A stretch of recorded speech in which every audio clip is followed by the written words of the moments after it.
Pour le citer de l'ONG Tatan, c'est une ONG sénégalaise qui est là pour appuyer les initiatives citoyennes. Donc, nous travaillons en parfaite collaboration avec le PNDL, mais aussi avec les ARD. Et c'est le lieu de remercier surtout les ARD, parce que comme vous le savez, nous travaillons avec toutes les ARD du Sénégal. Et c'est une porte d'entrée aussi au niveau des CT. Et aussi, on a aussi un projet qui nous lie aussi avec la commune de Médina Wandifa, le projet qu'on appelle PCDEL PNDL. C'est-à-dire le projet de soutien aux initiatives de développement trésorial. Donc ce projet aussi est en phase presque, s'agissant de la formation, parce que tout à l'heure, Madame la représentante a parlé de la formation des 4 jeunes. Je vous assure que ces 4 jeunes-là sont en phase de spécialisation. Et bientôt, ils seront opérationnels. Et ce sera aussi bénéfique pour la commune. Et comme vous le savez, Tatan ne forme pas seulement des étrangers, il forme des étudiants de Médina Wandifa qui ont été peut-être diplômés. Et peut-être que vous savez, l'enseignement académique, ce n'est pas la même chose que l'enseignement professionnel. Du coup, Tatan a inventé des métiers. Cela veut dire que pour aider les jeunes à mieux s'insérer. Donc, sur ça, Tatan aussi a formé ces jeunes-là et bientôt ils seront opérationnels et ils seront aussi à la disposition de la commune. S'agissant aussi du bureau économique local, avant d'y entrer, comme l'a dit ma prédécesseure, donc du coup, le bureau c'est un bureau économique, mais aussi d'orientation aussi. Parce que d'habitude dans les CT, il n'y a pas un bureau d'accueil et d'orientation. Et c'est tellement important d'avoir un bureau d'accueil et d'information. Parce que des fois, les gens, le plus souvent quand ils viennent au niveau des CT, c'est pour demander de demander d'extrait ou bien un service. Mais ce serait mieux d'avoir ce bureau-là pour vous orienter d'abord. Et aussi, si vous avez des informations aussi, besoin d'informations, ce bureau pourra vous donner l'information aussi. Et aussi, l'aspect économique, nous savons tous que nos communes sont un peu des communes sociales, si je peux dire comme ça. Parce que les gens, ils viennent juste pour solliciter un service ou bien pour chercher des papiers. Et la commune aussi a une autre vocation. Cela veut dire que la commune aussi doit aussi travailler sur l'aspect économique. Cela veut dire savoir ses niches de ressources aussi, chercher ses niches de ressources, savoir son potentiel, maîtriser aussi l'information, parce qu'en matière de développement, il faut d'abord maîtriser l'information. J'ai entendu tout à l'heure M. le maire parler de chaîne de valeur. Donc, mais si vous n'avez pas l'information sur ces secteurs-là, sur ces filières-là, pour développer aussi la chaîne de valeur, c'est un peu compliqué. D'où la nécessité d'instaurer ce bureau économique. Donc, c'était un bref résumé. Donc on va d'abord, pourquoi le bureau économique? Et un bureau économique, pourquoi? Quelles sont les activités clés? Qui sont les cibles, les parties prenantes, mais aussi comment créer le fonctionnement aussi. Slide. Bon, pourquoi un bureau économique? Les collectivités territoriales ont une compétence générale de développement économique et social, comme vous le savez. Donc, le bureau aussi a son importance capitale au niveau de la collectivité territoriale, parce que ce bureau va aider la collectivité territoriale dans le cadre des actions économiques, mais aussi les actions des collectivités territoriales ont une inclinaison plus sociale qu'économique. C'est ce que je disais tout à l'heure. Nos collectivités territoriales sont un peu sociales, mais pas trop économiques.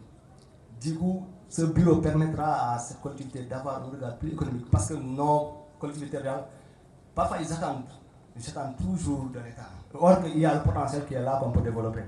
Donc, du coup, ce bureau permettra un peu d'ouvrir un peu les yeux aux CT et de pouvoir prendre leur engagement, aussi de pouvoir avoir une autonomisation financière, surtout, qui permettra aussi de pouvoir faire certaines actions. Donc, en troisième point, on a les offres de services financiers et non financiers sont éclatées, uniformes souvent dans leur contenu approche et suivent une logique trop top-down. Donc, comme vous le savez, même si un investisseur vient à Wandifa, il veut investir dans tel domaine, vous n'avez pas l'information. Si vous lui dites que je vais investir dans tel domaine, quelle est la cartographie économique? Donc là, il y a un problème.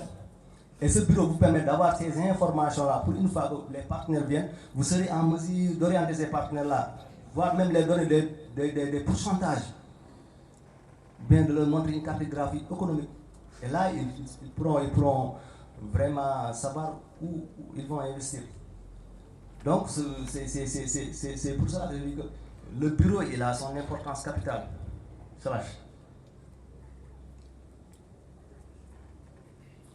Bon, et pourquoi aussi un bel c'est pour créer, renforcer un espace dédié dans la commune à l'accueil, comme je l'ai dit, l'information et l'orientation des porteurs d'initiatives économiques et des demandeurs d'emploi. Comme vous le savez, comme elle a si bien dit, nous on travaille pratiquement avec 30 communes au niveau du Sénégal, avec le projet Président PLL. Et on avait aussi d'autres communes avant, 9 communes, comme Bagadaïti, Medina Yorofula, ouais. Donc du coup, on a eu à expérimenter ce produit-là. Donc, et le bureau permet aussi de pousser les jeunes qui ont des idées de projet à venir s'inscrire. Je ne dis pas projet, mais même idée de projet. Si tu as une idée de projet, tu peux venir. On t'inscrit. Tu dis que je veux faire ça. Et le bureau, il va t'orienter, t'aider. Parce que des fois aussi, on peut avoir une idée de projet, mais est-ce qu'elle est faisable dans la localité aussi? Donc ça, c'est des aspects que le bureau prend en compte. Donc, même ceux qui ont des projets ou ceux qui déroulent leurs projets, actuellement au niveau de Ménéwandifa, ils peuvent venir parce que ça leur permettrait de savoir quels sont les problèmes, vraiment, et de se réorienter. Est-ce qu'ils ont un problème de financement? Est-ce qu'ils ont un problème de formation? Est-ce qu'ils ont un problème de structuration? Toutes les questions, le bureau peut régler. Donc, en deuxième position aussi, le bureau crée et gère une base de données sur l'économie locale. Comme je le disais tout à l'heure, il faut aussi la maîtrise de l'information et les capitales dans une commune. On ne peut pas appeler des bailleurs et vous n'avez pas d'information économique. Parce que si les bailleurs, s'ils viennent pour investir, il faut qu'ils aient des données. Il faut qu'ils savent sur quoi investir. Et le bureau aussi permet d'avoir cette information économique. Mais aussi, il crée des liens entre les acteurs territoriaux du développement économique local. Parce qu'il permet de fédérer certains acteurs. Ils peuvent agir d'une manière un peu dispersée. Mais le bureau peut les aider à connecter leurs efforts. Donc, un bel aussi, pourquoi? Des ressources en information sur l'économie locale et les opportunités d'affaires et les richesses de création. Donc, nous savons que nos collectivités sont tellement riches, mais on regarde en haut toujours. On se dit que non, on attend l'État. Or qu'il y a le potentiel qui est là. On est assis sur de l'or et on attend aussi l'État. Donc, le bureau vraiment vous permet de savoir le potentiel que la commune a et que la commune peut s'appuyer pour développer son territoire. Mais aussi, un accueil personnalisé orienté de création de richesses et d'emplois. Parce que aussi le bureau aussi, ce n'est pas seulement pour les porteurs de projets, mais même si un diplômé qui a Ménéwandifa peut s'inscrire sur la base de données. Parce que s'il y a des offres d'emploi, on peut prendre sur cette base de données-là et essayer de répondre à cette demande-là. Donc le bureau aussi permet aussi de savoir le potentiel que vous avez en matière de ressources humaines de qualité. Je dis bien de qualité. Donc vous permettra, une fois qu'un demandeur d'emploi est là, que vous puissiez aider ces jeunes-là à avoir de l'emploi. Donc aussi un appui orienté sur les 5 F, comme on les appelle, la formation, la fiscalité, le foncier, la formation sur le financement. Donc le bureau aussi vous appuie d'abord dans le cadre de l'idée de projet, la mise en place de cette idée de projet. Et une fois que cette idée de projet est validée, donc on vous appuie, on fait ce qu'on appelle le business model Canva. Donc jusqu'à l'accompagnement vers une institution de financement. Peut-être qu'il y a des institutions de financement, parce que des fois les gens ils disent qu'on ne finance pas. Ce n'est pas le problème. Est-ce que vous avez le bon business plan aussi? Parce que aussi les banques ils ne financent pas n'importe comment aussi, ils ne financent pas n'importe qui. Donc nous, le bureau, il vous aide à avoir un bon business plan. Aussi, un projet, il faut que le projet soit rentable, viable. Et aussi, il faut qu'il réponde à certains aspects aussi. Donc aussi, nous faisons aussi l'accompagnement suivi. Le bureau ici fait de l'accompagnement suivi. Cela veut dire qu'on vous accompagne. On vous a financé, mais on vous accompagne. Parce que ce n'est pas l'argent, c'est de l'argent d'une institution. Donc il faut qu'on vous accompagne, il faut qu'il y ait ce suivi-là. Donc quelles sont les activités clés? Bon, pour les porteurs d'initiatives, comme cela veut dire que les porteurs de projets, bon, accueillir et inscrire dans une base de données qu'on appelle BADEL. Donc aussi informer, orienter et mettre en relation, mais aussi apporter des soutiens financiers. Quand on dit soutien financier, c'est aussi pour les aider aussi, aider aussi la commune. S'il vous plaît, soyez un peu plus synthétique. Hein? D'accord. D'accord. Donc, gérer la base de données locale sur la création d'entreprises, donner aussi sur les filières porteuses et opportunités d'investissement.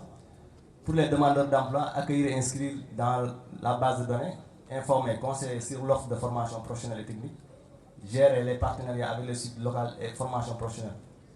Suivi et accompagnement des demandeurs d'emploi.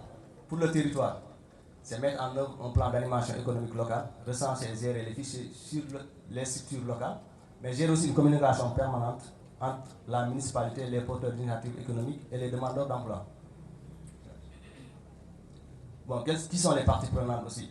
Il y a la collectivité locale, mais aussi les ARD, les chambres consulaires, mais aussi les porteurs d'initiatives économiques et demandeurs d'emploi, y compris la diaspora aussi. Et aussi les structures publiques comme privées d'appui à la création d'emplois et d'entreprises. Donc, et aussi pour la municipalité, c'est-à-dire locale, le personnel, pour l'installation du BEL, c'est-à-dire le BEL va se trouver ici au niveau de la commune, mais aussi le personnel aussi sera recruté par la commune, le frais de fonctionnement, l'orientation, tout ça, Tata peut vous accompagner, mais tout ce qui est aspect financier, c'est la commune qui va gérer. Donc, sur ça, je vous remercie. Merci.